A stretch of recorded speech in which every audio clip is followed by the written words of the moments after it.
को डिस्टर्ब कर रहे हैं, आप इन्हें समझाते नहीं। चेयरपर्सन साहिबा, आपको हम हमेशा डिप्टी स्पीकर साहिबा के नाम से ही बुलाते थे जब आप सिंध में डिप्टी स्पीकर साहिबा थी, और प्लीज़ टू सी हमारी ख़वातीन को उन सीट्स पे बैठ के अल्लाहुम्मा सल्लि व सल्लिम मुबारक अला सय्यिदिना मोहम्मद व अला आलि मोहम्मद। क्योंकि मेरे भाई का नंबर है तो मैं 1 मिनट के अंदर ही बात करता हूँ। चीमा साहब से हमेशा एहतराम का ताल्लुक़ रहा और मैं इनकी स्टैंडिंग कमेटी का मेंबर रहा 13 से 18 के बीच साइंस एंड टेक्नोलॉजी में। गुफ्तगू उन्होंने की, मैं तो अभी बीच में आया हूँ, 2 दफ़ा मेरा नाम लिया है, उन्होंने कहा कि सच बोलेंगे तो सच बोलना चाहिए। हमेशा मैंने बिल्कुल आपको देखा, आप इशूज़ पे स्टैंड लेते थे।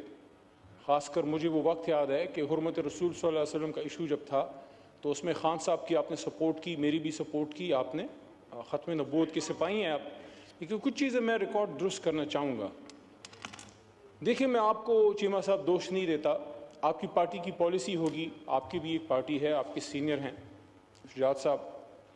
लेकिन मैं ये समझता हूँ कि जिस चीज़ पे मैं हमेशा शुजात साहब की और परवेज़ लाई साहब की फैमिली की बहुत ज़्यादा कदर करता था, कई दफ़ा उनके घर आना हुआ, उनसे मुलाकात हुई, कि जब ये हाथ देते हैं, तगड़ा हाथ देते हैं दोस्ती में। अफसोस कि साइफर वाले मामले पे पता नहीं कहाँ से इशारा आया कि आपको पीछे हटना पड़ा। आपका तरीका नहीं है, आपका तरीका नहीं है। मैं हैरान हूँ। मुझे वो जगह याद है जहाँ मेरा दूसरा बड़ा भाई मक्सी साहब बैठे हैं और वहाँ से मेरे बड़े भाई चीमा साहब ने एक स्पीच की थी। चीमा साहब, आपको याद होगा, और मैं और मुराद सईद एक दूसरे को देख रहे थे। उस दिन चीमा साहब ने मुराद और मेरे और शहरयार भाई से ज़्यादा खान साहब को सपोर्ट किया था, डिफेंड किया था। वो स्पीच आज भी रिकॉर्ड का हिस्सा होगी। मेरी ख्वाहिश होगी कि इस स्क्रीन पे वो स्पीच जो चीमा साहब ने खान साहब की सपोर्ट में की थी और उस स्क्रीन पे वो स्पीच जो आज खान साहब के खिलाफ की है, दोनों चलाएं और फिर फैसला आप करें कि सच कौन बोल रहा है। Thank you. और आखिरी बात, क्योंकि वक्त बहुत कम है, तो चीमा साहब ने कहा, फिर सद एहतराम, क्योंकि ज़ाती ताल्लुक तो है लेकिन पार्टी पॉलिसी से मजबूर थे, पता नहीं किधर से इशारा आ जाता है। इशारा नहीं तो पाकिस्तान के बेड़ा गर्क किया है। इसलिए तो उस दिन मैंने कहा कि यहाँ फैसले करो यार, हमारी लीडरशिप है लेकिन आप भी लीडर्स हैं। अली मोहम्मद साहब लोग हैं यहाँ पे आए हुए हैं, सच्ची हक की बात किया करें। मेरी तरफ तो ऑनरेबल चेयरपर्सन साहिबा, आखिरी बात, सिर्फ 10-15 सेकंड, सिर्फ 10-15 सेकंड।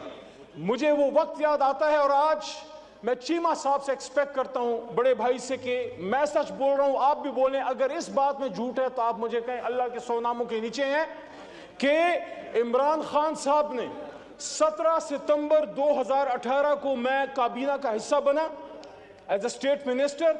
शहरयार भाई पीछे बैठे हैं, जरताज भी बैठी है हमारी बहन, वो भी इस काबीना का हिस्सा थी। वो मेरे थोड़े बाद काबीना का हिस्सा बनी। ऑनरेबल चेयरपर्सन साहिबा, इमरान खान साहब की ये आखिरी बात बता के फिर मैं बैठता हूँ। मीटिंग खत्म हुई, एजेंडा क्लियर हुआ। खान साहब ने आजम खान साहब से पूछा, जो PS2 प्राइम मिनिस्टर थे, SPM, कि आजम साहब क्या एजेंडा क्लियर हो गया है? उन्होंने कहा जी सारा कुछ क्लियर हो गया है। फिर उन्होंने कहा कि तमाम सरकारी लोग ऐवान से, हाउस से चले जाएं, मैंने अपने वजीरों से कुछ बात करनी है। और जब वो चले गए, दरवाजे बंद हुए, सिर्फ हम रह गए और खान साहब रह गए। और मुझे वो बात खान साहब की ऐसी याद है जैसे मैं आपको देख रहा हूँ, अभी मैं बात कर रहा हूँ, कि खान साहब ने ये कहा कि मैं सियासत करने नहीं आया, मैं इस मुल्क को ठीक करने आया हूं, मैं अपनी हुकूमत कुर्बान कर दूंगा लेकिन तुम लोगों में किसी करप्ट आदमी को नहीं छोड़ूंगा। ये इमरान खान ने अपनी काबीना को कहा और जिस शख्स पर फिर कोई इल्जाम लगा उसको हटाया। और सबसे नजदीक तरीन शख्स जो उनके कभी भी करीब, उससे ज्यादा करीब कोई नहीं था, जहांगीर खान तरीन को उन्होंने फिर इन्हीं इश्यूज की वजह से चीनी कमीशन रिपोर्ट की वजह से हटाया। आप सिर्फ इतना बता दीजिए, चीमा साहब सच बोलिएगा, क्या खान साहब ने ये बात की थी कि नहीं की थी? बस बहुत शुक्रिया। तशरीफ रखें।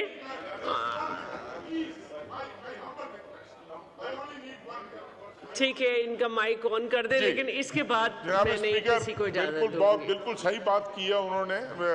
अली मोहम्मद खान ने, मेरा भाई है, मैं दिल से उनकी इज्जत करता हूँ, प्यार करता हूँ उनसे। नेक आदमी, शरीफ आदमी है। मैं एक चीज़ को क्लियर करना चाह रहा हूँ कि हम बड़ी नेक नीति के साथ 2018 में बड़ी नेक नीति के साथ हमने हाथ बढ़ाया था इनकी तरफ कि शायद इस मुल्क के हालात बेहतर होंगे। जिस स्पीच का ये जिक्र कर रहे हैं खुदा के लिए वो चलवाएं और डेट के साथ चलवाएं कि किस तारीख को मैंने वो स्पीच की थी। वो शुरुआत में पहले 1-2 माह की तकरीर थी और उसके बाद इन्होंने खुद गवाही दी है कि कैबिनेट की हर मीटिंग में हम स्टैंड लेते थे। पहली बात तो ये, और दूसरी बात ये कि आखिरी बात इन्होंने की कि इमरान खान साहब ने कहा कि भाई तमाम ब्यूरोक्रेट्स चले जाएं, सिर्फ मिनिस्टर्स रह गए, और मिनिस्टर्स को उन्होंने कहा कि मैं अपनी हुकूमत कुर्बान कर दूंगा लेकिन मैं किसी को करप्शन की इजाजत नहीं दूंगा। बिल्कुल दुरुस्त है, उन्होंने कहा था कोई वजीर करप्शन नहीं कर सकता सिवाय मेरे। I am the only one who is allowed to involve. तशरीफ रखे प्लीज। अगर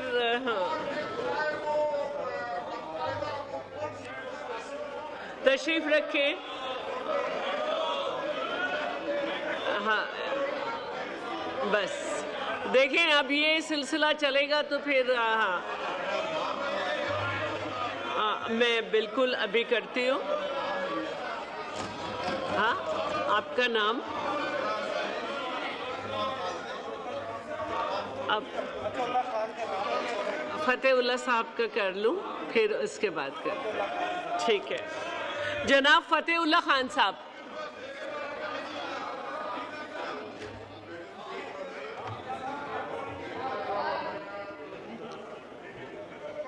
औज़ु बिल्लाहि मिनश शैतानिर रजीम, बिस्मिल्लाहिर रहमानिर रहीम। Order in the house, order in the house.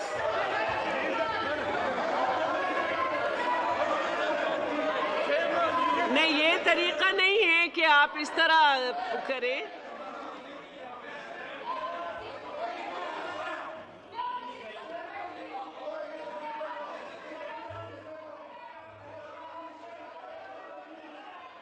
नहीं, प्लीज आप लोग अपनी नशिस्तों पे तशरीफ रखें।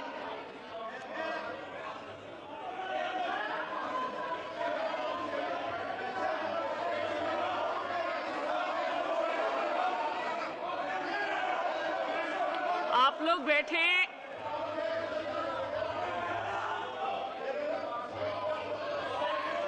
वो क्या है?